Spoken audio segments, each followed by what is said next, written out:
by one author who has a new book to help guide you with these steps to grasp your confidence and own your power. I love that. Look around the room. You'll see that you're not so alone after all, and that unconfidence could look like any of us.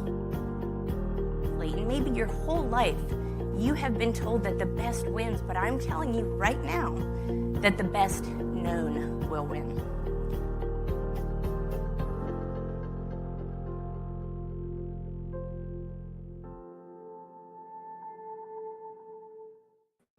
Welcome to Grasp Confidence, and I want to start with a question.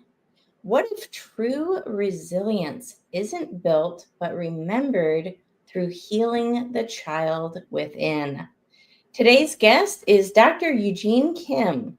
She is a board-certified child and adult psychiatrist, entrepreneur, podcast host, and speaker, but that's only part of her story. She's also a devoted wife, mother, and woman of deep faith and conviction. Dr. Kim brings a powerful blend of clinical wisdom and soul-rooted compassion to her mission, which is helping people uncover their God-given worth, heal unmet childhood wounds, and boldly live out their purpose. Her work is a bridge between the science and spirit and mind and heart. If you've ever felt stuck in cycles of self-doubt or wondered why your past is shaping your present, this conversation will awaken something deeper within you. Lean in. We're going to explore how spiritual and emotional healing becomes the foundation of confidence, clarity, and calling. Uejin Kim, welcome to the show, my friend. Thank you so much for having me. Absolutely. Wow, this is such a topic. You know, you and I were talking offline before we got started, and I mentioned something that, I work with a lot of entrepreneurs, and primarily the people, the listeners who tune into this podcast are entrepreneurs. They're high-level leaders, CEOs, visionary, change makers from all over the globe, really. Mm-hmm. One of the things that I noticed since doing this podcast, launching my business and my books, is we have a lot of childhood trauma just in general, and we tend to sometimes maybe forget about it, ignore it, think it's just going to go away. Mm-hmm. But then it resurfaces, and I like to think of entrepreneurship as the ultimate personal development machine. It's like the mirror of who we are and what we've been through. And if we don't unpack these things, they can resurface in really interesting ways. What do you think about that, Uejin? I mean, have you seen that before? Yeah, absolutely. A lot of times our past kind of comes out in our reactions. When it's not thought through, when it's, impulse driven, when it's just in our body without thinking through, right? Like when you and I go on public speaking, we practice. And sometimes we run a business with a lot of practice, but there are moments where something gets triggered and we react. And those are the moments where, I do the things that I do not want to do. Like the Bible verse, people quote that a lot. It's like, I didn't intend to do that, but I just did that, or I just said that. And those are really key moments to see like, hey, what's going on there? It was not your frontal lobe working. It was your past kind of coming out alive. And you're right. A lot of people think, oh, that was just once in a while, like that just never happens that much, so it's not a big problem. But like for me, those reactions came out everywhere, and we can kind of talk about it, but it came in my parenting. And I said the things to my kids that I promised myself that I'll never say, because my parents told me that, like kind of all or nothing, if you don't obey me, then get out of my presence, like those kind of like threats, right? So I said those reactionary, and those moments was too big to ignore now, and it was too risky to not address. And that's why I was like, I think I need to get help. I think I need to heal my inner child, because I don't want this to continue to my next generation. And for people who might not have kids, your legacy, right? So those reactions are a really good moment to kind of step back and be like, okay, like, where is this coming from? Where do I want to go? You know, like, how free do I want to be? So that's what I'm here for. And that's what I'm passionate about. Oh, I love that. And, I just want to first acknowledge that took a lot of bravery to say right now on this podcast, hey, Yeah. I was a reactionary parent. I said things in anger to my child. I did something I regretted. That takes a lot of courage. So I just want to give you that honor right there, that thank you for saying Yeah. that, because these are the things that we're all thinking. Like, as you're talking, I'm thinking, how many times did I yell at my kid? How many times did I things that my mom or dad said to me in anger? And then we regret it. And then we have shame. And we kind of get stuck in this perpetual cycle of guilt, shame, anger. Right? And it makes us feel less than. And part of that is how we sometimes felt as a child. Anger, Right. guilt, shame, right? And it's like continuing that. I refer to it as a record loop. You're replaying the same day over and over and over again, right? Right. Yep. And this can apply to, this can apply to me trying to lose weight. I mean, I'm all about vulnerability because I think I'm just a human being. And I think me just sharing what I'm going through in my head will make somebody, like a listener, say, oh my gosh, like, if a child psychiatrist is having those same thoughts that I'm having and she got better, then I can. So it's like, this happened with weight, like losing weight, like, I'm Korean American, but I was Korean first. And that culture is really big on, being thin, being young, and that really seeped into our family culture as well. And I was, dieting since I can remember. Like, it was, I went through my middle school diaries. I literally had my weight chart, like my weight coming down, and the book that really helped me heal was Dream of You by Joe Saxton. And it really prompted you to go back to your past and say, like, what would Jesus do in that room? And I remember there was a moment where I was eating 5 grapes a day, and you would categorize it as anorexia, right? But my parents in that culture thought, wow, that's like such a good discipline, and sometimes we praise anorexia as discipline as well, right? So it's not that uncommon, but I remember, like, man, I was like in middle school and I was like, what would Jesus do in that room? And I was like, I think Jesus would just cut my ears, be like, don't listen to them. You don't need to do this, like, and those little moments of me going back to my childhood and being like, oh my gosh, like, what I believed and what was surrounding me, telling me this is a right thing, or this is a godly thing, this is a righteous thing, this is a thing to do.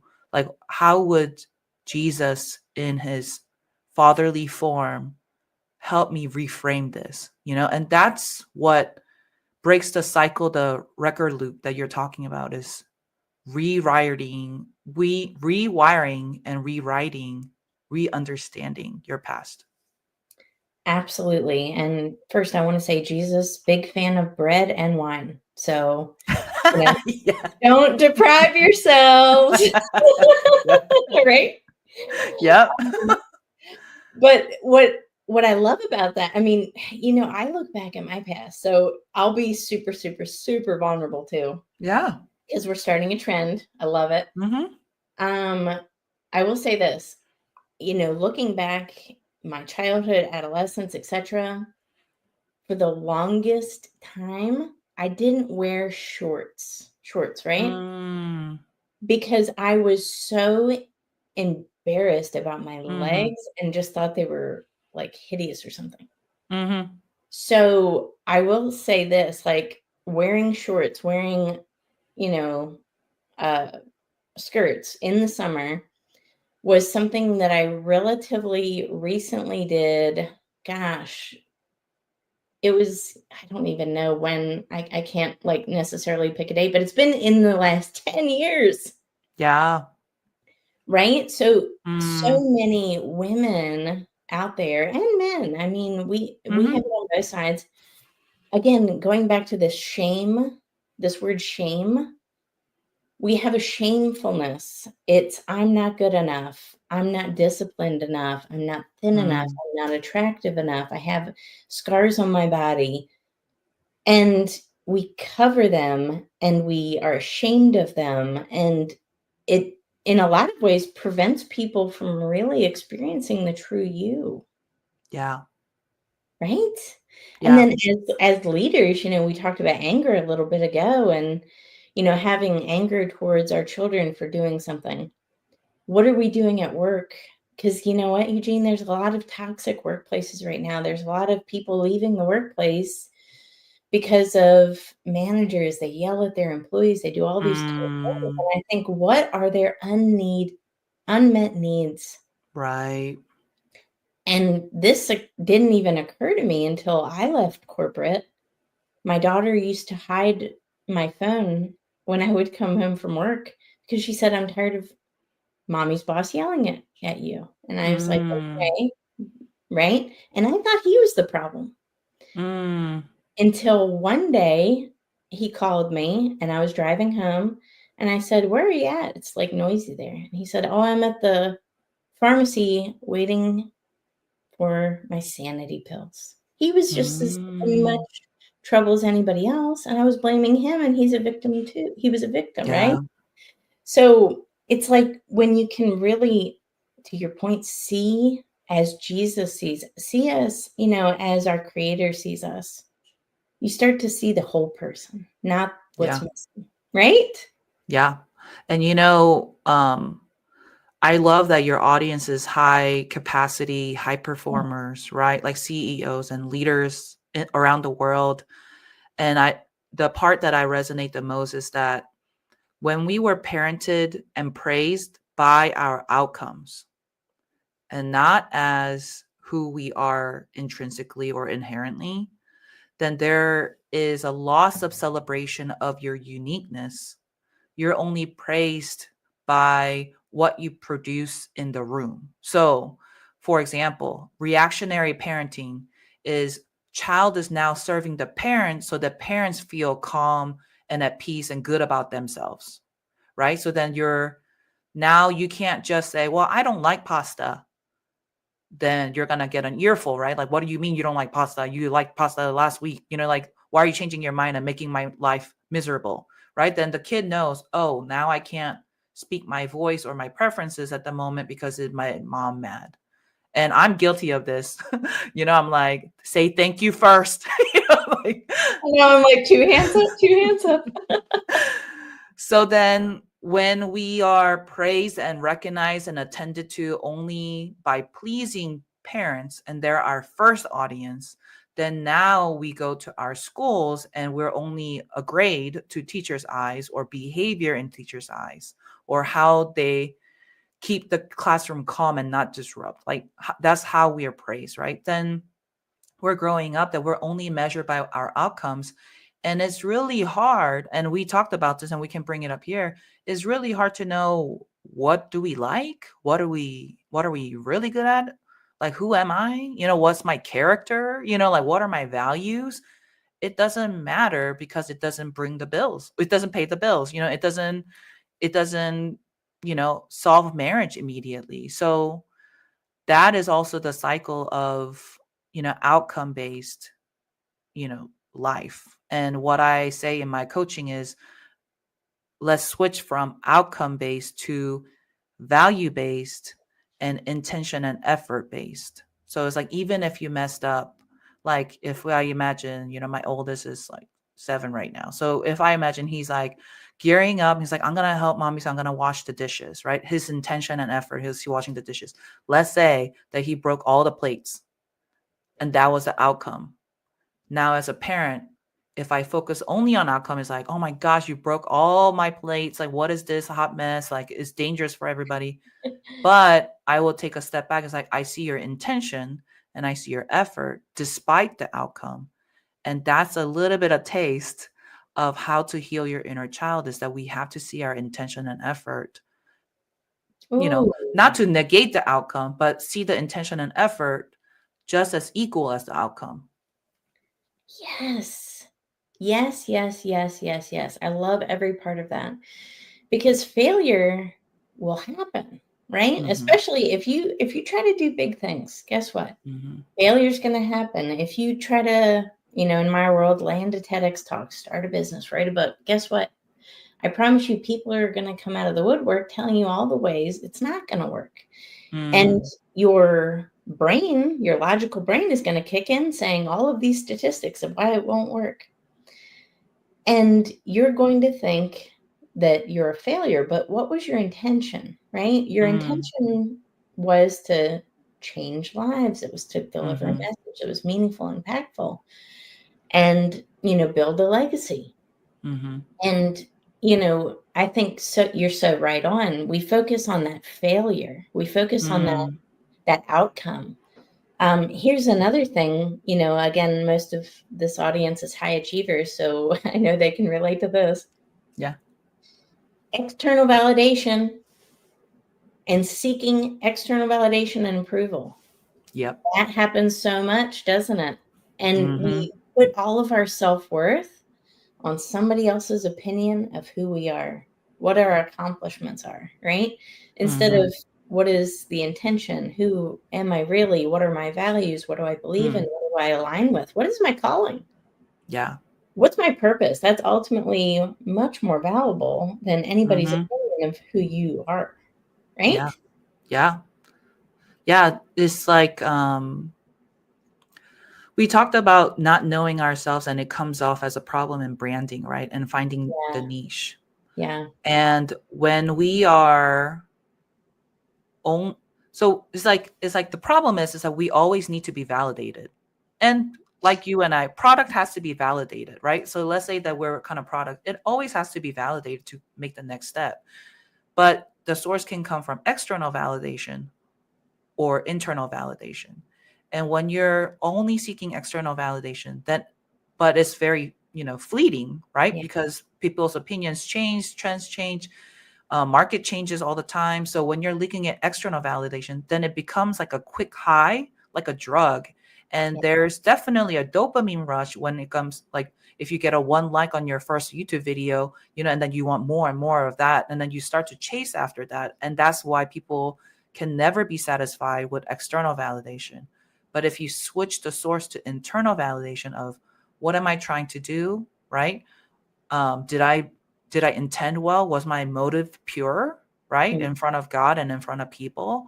Was my effort, like, did I give my all? And quick side note is like, we don't know what our capacity is. And that's also a call for burnout. And I'll talk about that. So then intention and effort becomes validating, that becomes internal validation, that you can be satisfied with this level of success, recover, and go to the next one, recover and go to the next one. So you're not chasing, thirsty for external validation just to keep you alive. And I'll kind of segue into what I meant by not knowing your capacity. So that's a term in psychology, a parentified child. Remember how we talked about a child was now comforting the parents. Yeah. And that's not the job of a child. Child is supposed to be a child, and parents are supposed to meet child's needs.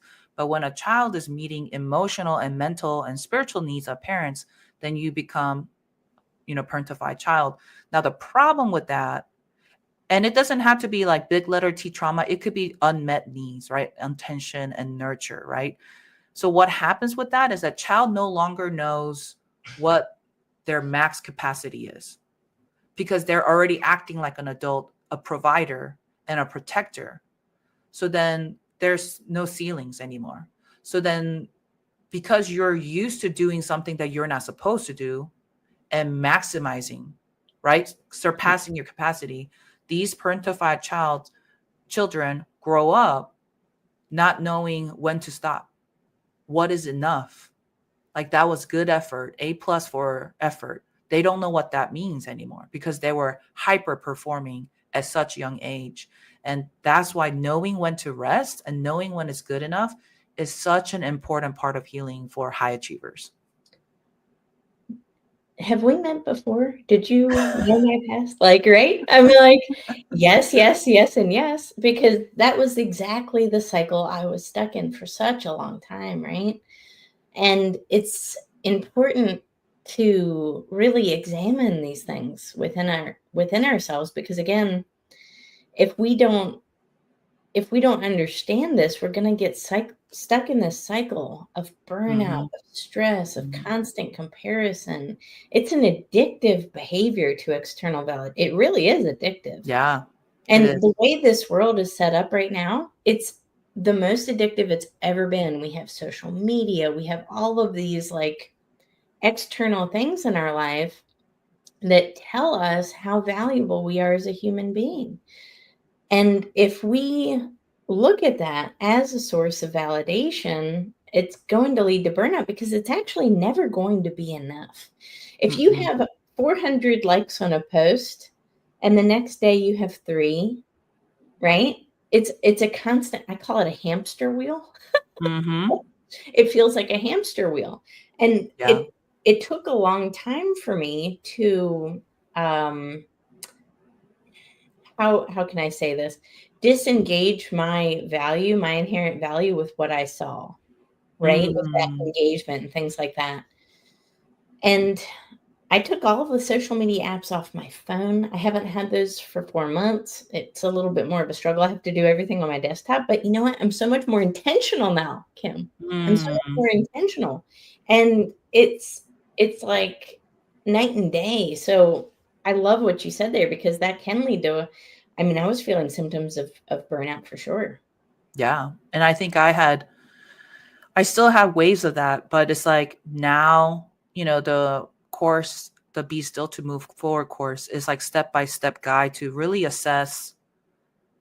It's like a zoom out from your current like hamster cycle, if you will, and just be like, okay, like, what am I believing about this situation? Like the worst example is like when a colleague or a friend, you text them and then they don't text you back right away, and then sometimes there's like bubbles that pop up and it goes away and they still didn't respond to you. So those situations can be very triggering, right? And you could really jump to the conclusion of like, oh my gosh, they don't want to be my friend, or they're dead, or, this deal is over. So then there's a lot of kind of distorted perspective. We call it cognitive distortion. And we can like capture that.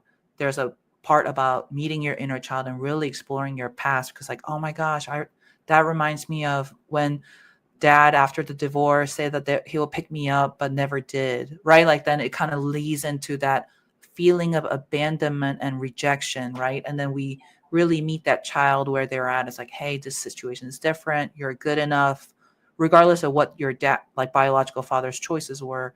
You're independent from that. So it's like rewriting that. And then there's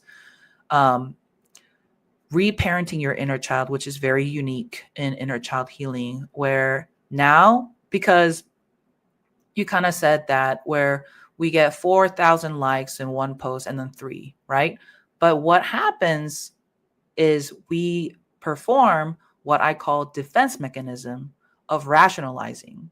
So then when people are like just sad and disappointed, you will hear the colleagues, oh, that's a part of the game. Like, just move forward, like just keep on posting and it'll be fine. So what I call that under defense mechanism is rationalization and intellectualization.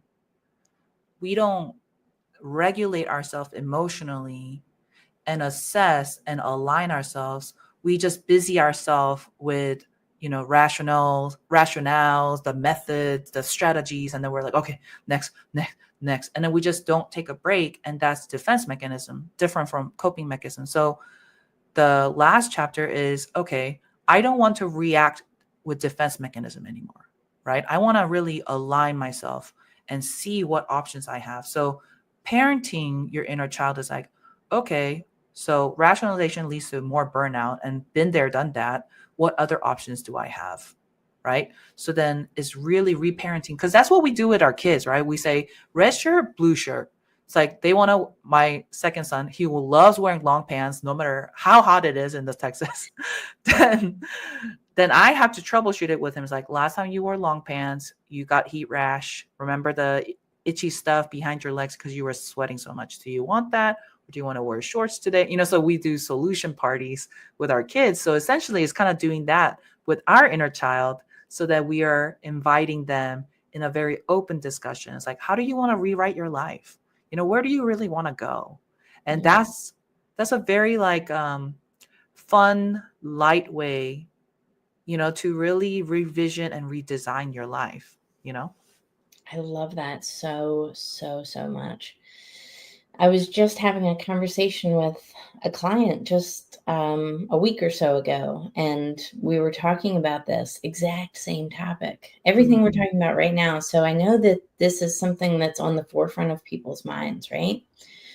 And, for me, what worked, especially for like the social medias of the world, to not chase external validation or approval or have that as, a mirror to show me what my validation is or whatever. I post and I'm gone. And I don't get attached to the outcome. I focus my value on my intention, and that the right people will find it when it's right for them. And you know what? In wherever you are in your journey of healing, because we're all in a journey of healing at some point, right? Yep. It's about examining those intentions, going back to the basics. I'm really passionate about the foundational things because, kind of like what you were saying, about putting in a bell or a whistle or a system or a process or any of these things.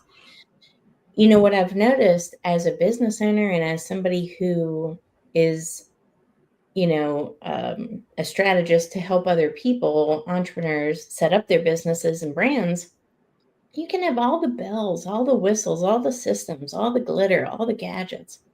It'll fall short if your belief system falls short, if you have unmet needs, if you have doubts and limiting beliefs and unhealed childhood trauma. Nothing we put on top of that is going to matter until the foundational elements are understood and meant. And you really look at that as a reflective lens, right? Because the hard work is looking at these things and identifying them and, saying, this is an issue, right? This is something that I don't want in my life. I don't want anger anymore. I don't want reactivity. I don't want these other things.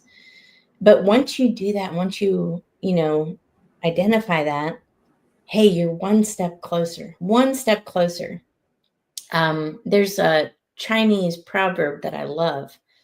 It's so powerful. It says, the person that blames someone else has a far way to go.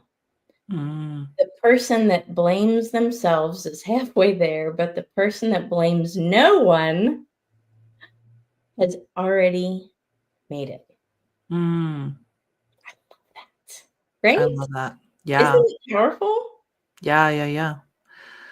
And it's a shift of a mindset, and it's not easy. It's not easy because, you mentioned like limiting beliefs, but just talking about cognitive distortions, it's like a lens that we watch the world through, right? So if everything is pointing to how you're not good enough, my goodness, you're always getting stimulated and triggered, right? So it takes very proactive to reverse this cognitive distortion. So it's like what we're saying, it will not be fixed overnight. It has to be very continuous practice of like recognizing, reframing, and assessing, right? But one thing that I've been personally convicted of as I'm launching another like second, LLC, right? So I have a private practice in Texas, but this LLC was strictly for public speaking and educational kind of empowerment purposes. And like you and I know, business goes ups and downs. And I'm like, okay, like this is not the number that I expected. I thought I was promised this result or it's not happening, right? And then I'm such a strategic planner and like execution girl that when my plans don't go right, that was my external validation.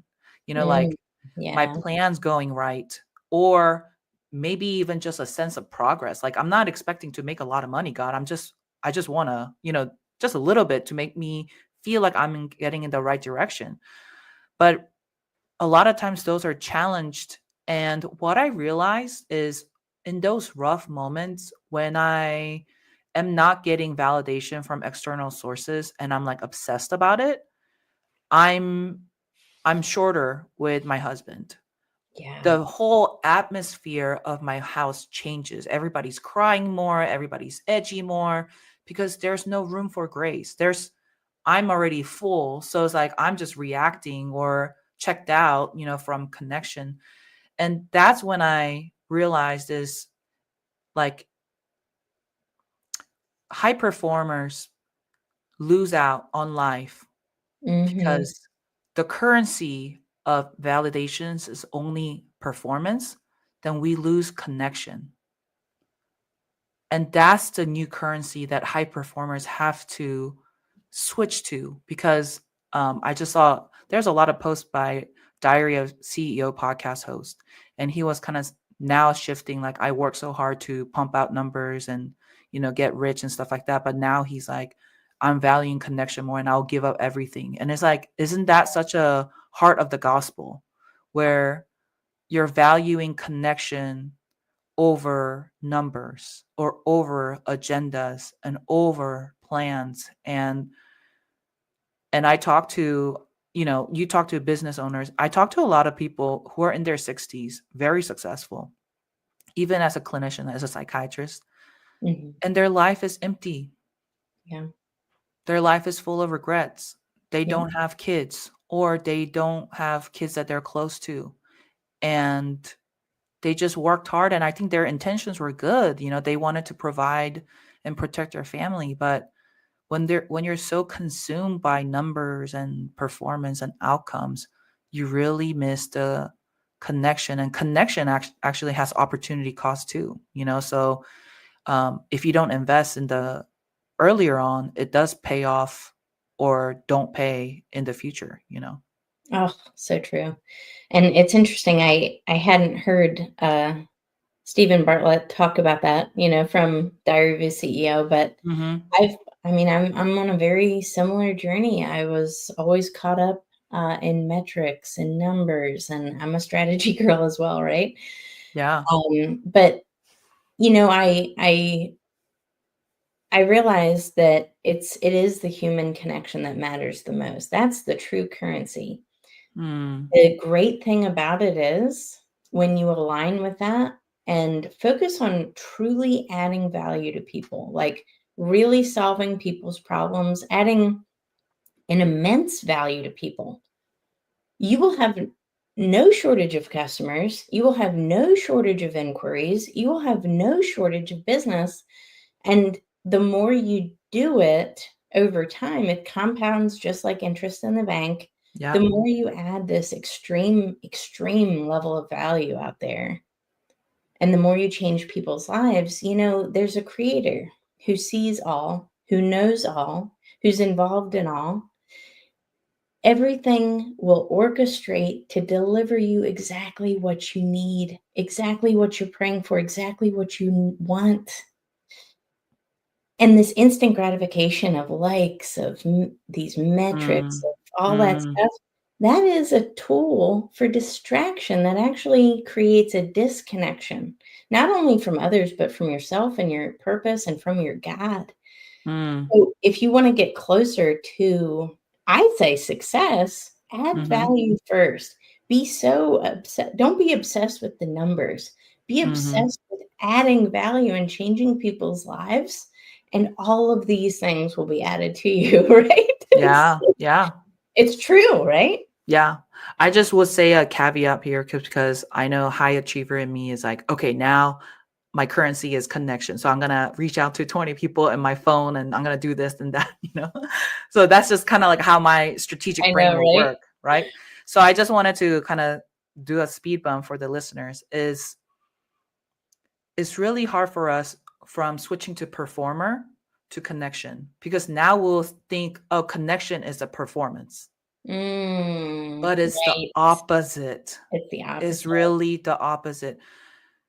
I'm getting chills because I see so many parents who are like, but I gave my kids like this kind of food and I took away the allergens and I did this kind of parenting and we did kind of this sleep training. They focus on the performance of a mom, like mothering, right, as an action, but then they're not present Yes. and am a mother.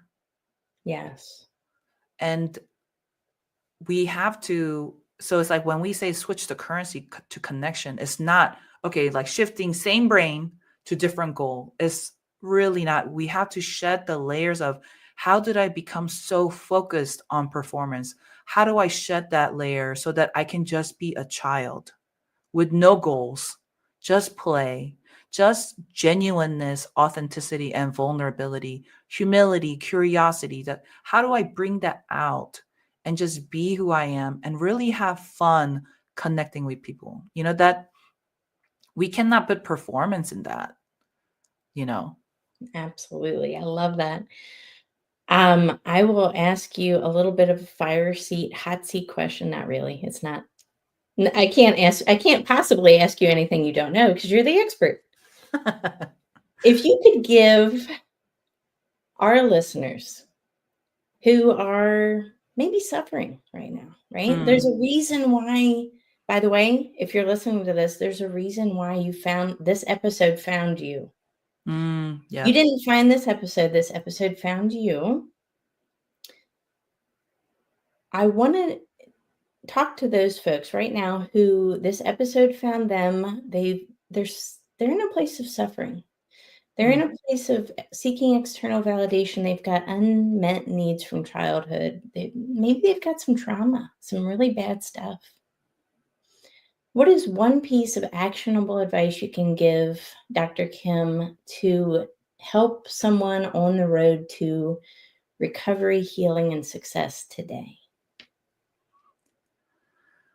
I think I would say that I'm proud of you for even recognizing that this podcast, the pace, the content that we talked about made you think, oh my gosh, what? You know, like that what is a moment that you're awake. And what we say is guilt and shame and, you know, frustration is not the end. It's actually the beginning because it means that you're finally awake. And what I would really recommend is when you're awake, don't go back to sleep. It's so easy to get caught up in the hamster wheel again, the doom scroll again and going back to this. But the question that I want to ask is, now that you're awake, you have two choices.